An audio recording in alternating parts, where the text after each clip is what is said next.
Hello, thanks for tuning in to our channel. And tonight we have a special discussion that we want to share with you concerning our experience with a timeshare company. And we were watching this YouTube video of a couple that went on a timeshare experience, and just how much money it cost them to get out of the timeshare. It was like this one woman, her experience was it cost her like $70,000 to get out of her timeshare. And another couple, they had to take it like to the highest court in Tennessee to get their timeshare canceled. They thought about,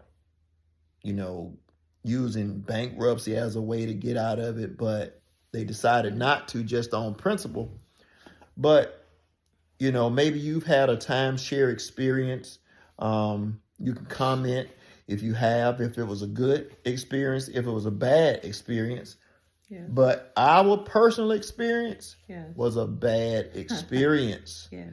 And we never signed up for the timeshare, but they put so much pressure on us to sign up. Yeah. But I mean, you kind of was bent on. Well, okay, we can tell them how it started. No, I was bent on not. Right, that's what I'm saying. You was bent on. I was going to kind of sign, more bent period. on. Well, not bent, but like. But my wife, she wanted to sign. You not wanted necessarily, to sign. but You thought it was a good deal. Yeah, I thought it was a good deal. Yeah, you thought it was a good you were deal. Bent on I said not no. signing. Yes. But then when I realized too how these people basically was holding us hostage, would not let us go. We stayed past the time that we were supposed to be there. Oh my goodness. And then we had to meet with someone else, remember, downstairs just to... Because I think their strategy is, okay, we'll let this person go in. Yes. And if they don't seal the deal, it's like, okay, hold on, before you guys leave, I'm going to let my supervisor come. And it's like 3 different people tried. Yes. And it started becoming so irritating and aggravating. And you really see that these people have no respect for you, for your time, no matter how much you try to say nicely that we're not interested. Even try they to. just ignore that, and they continue to try to get you to sign on that dotted line. They say, well, what about, we can just finance it through your credit card. What about if you can just make a down payment? They want you to sign on that dotted line so bad, because at the end of the day, they're going to have you on the hook for tens of thousands of dollars. And that's what they're going to get out of the deal. And you're not going to really get much out of the deal at all, because even after they tell you how you can just, travel here and there and everywhere, they still expect you to pay another fee. Who knows how much that fee is going to be when you're ready to travel. So it's like you're paying $27,000 financed, plus when you get ready to travel, and you never know how much it's going to cost. High. Oh yeah, maintenance fee every month. It's ridiculous. People were complaining how after you sign that deal, they're not even nice. Which you can see they wasn't nice to begin with, but they don't keep up with anything that they promise. It's just what they promise you, it goes out the window. They can give you what they want. They can charge you what you want. Imagine thinking that you're going to go somewhere for free or little or nothing. But then it's like you're almost paying for the vacation again.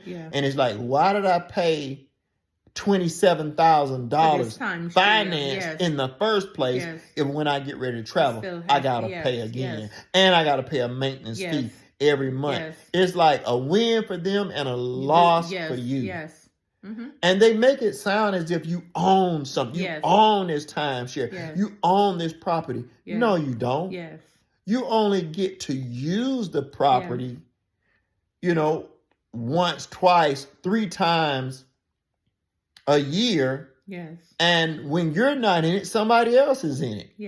And they even have a strategy where they might move your timeshare around. You might not have like a specific location assigned to you. If you have a specific address that is supposed to belong to you, that address may move to another location.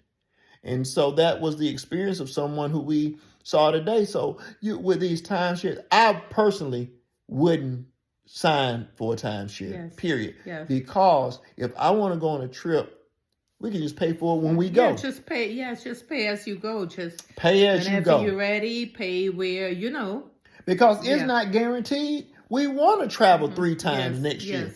You never know what the economy is going to be like, what your budget is going to be like. And so you're locked in to have to travel a certain amount of time or a certain number of times every year just to take advantage of your timeshare. Yes. So, but like you were saying, I mean, the timeshare don't belong to you. Yeah, it is a share, when you're not there, other people using it and all these stuff. So yeah, we understand that, but it's just like my main thing, just getting to hear so many people experience, but these people are horrible. Yes. Horrible the way they're trying to force your hands into signing. Yes, they just want you to sign. Just will not let you go. Once you sign, it's over with. They got you. And these timeshares are so hard to get out of. Yeah. Anything that's that hard to get out of, you should never get into it. Yeah. A contract should be easy to get out of if you no longer want it. Yeah. But they make it to where you have to pay them off to get out of it, even though they haven't rendered any service to you yet. And so I just hope that everyone sees this video, and there are other videos out there online, but I hope that especially young people who are thinking about doing this, they see this video and realize, no, it's not a good idea. And just not about only timeshare. That's the highlight right now. But just overall, sometimes you go into, well, at least I know of my experience in New York too. Sometimes you go into a store and people come in trying to sell you something. And no, listen. And it's like, you feel obligated. Oh, look at this. Look at this. This look great on you, and this and this and that. Yeah.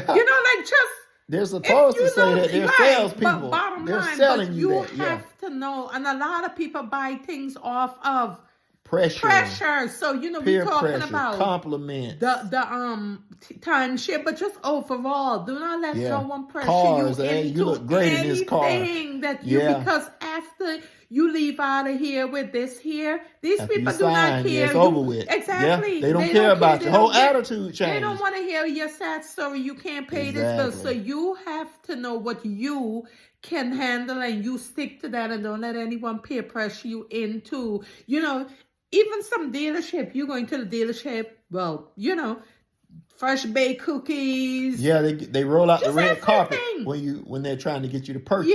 Yeah, that you cannot make these payments. Nobody want to hear. Yeah, they're not even spending a minute trying to listen to your sad story. So, you take control of your life. Take control of your life. You are planning on getting into, and do not let anyone peer pressure you into. There wasn't necessary peer pressuring me. I know you definitely had your mind make up.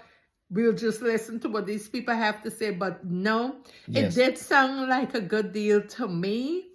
Yes. But then when I started realizing how no matter what we say, it's like, okay, well, we'll discuss it or look into this later on. Yes. They just really didn't care, and you started seeing these people they just want you to sign. Yeah. And that's it. Yeah.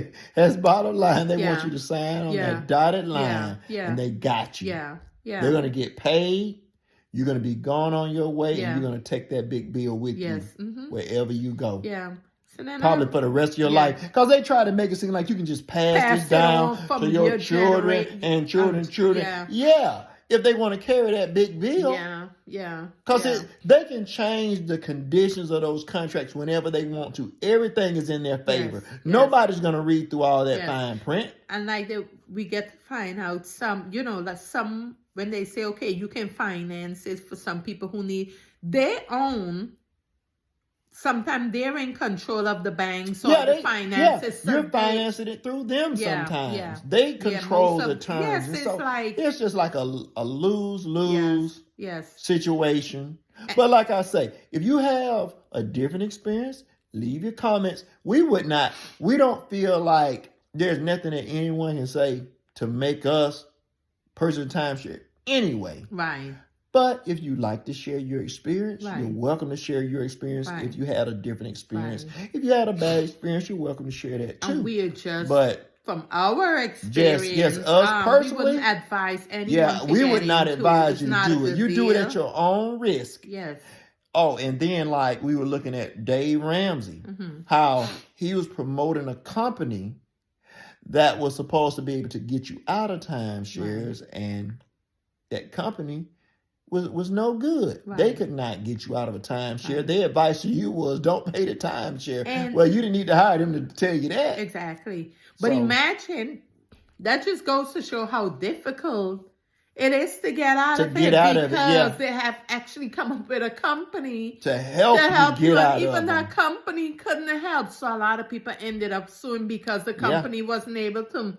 So it just goes to show how difficult it is to get out of this timeshare. So no, just save your money, go on a vacation, have when you're good and ready, when you know you and your family are able to stay in hotels and places that you can afford. Of course, going away, if you can stay in a nice place, and in a way kind of defeats the purpose, because the whole thing you want to be pampered. But just overall, there's different levels, but stay somewhere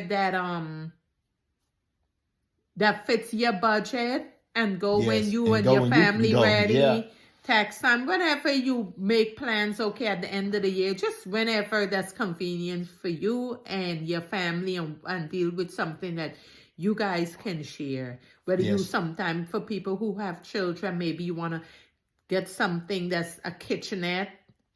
Where you can maybe prepare meals, because, especially with little children, buying tea, breakfast, and dinner out on the road, going to breakfast, lunch, dinner. So maybe, you can, a kitchenette will allow you to, maybe make the kids lunch and different things. And then maybe a few days you go out to dinner, but just do whatever is good for you. But the timeshare is a no-go. And I hope people who watch, who's involved with timeshare, like, who own timeshares, or the representative that they have, I hope some of them are watching this, because they're horrible, and they go hard, have no respect for people's time, just no respect, like you're telling them no, and it's just like they would not stop. Leave you alone. They would not stop. You to like, sign. Could you wait a minute? Let me call my boss. Then the boss come.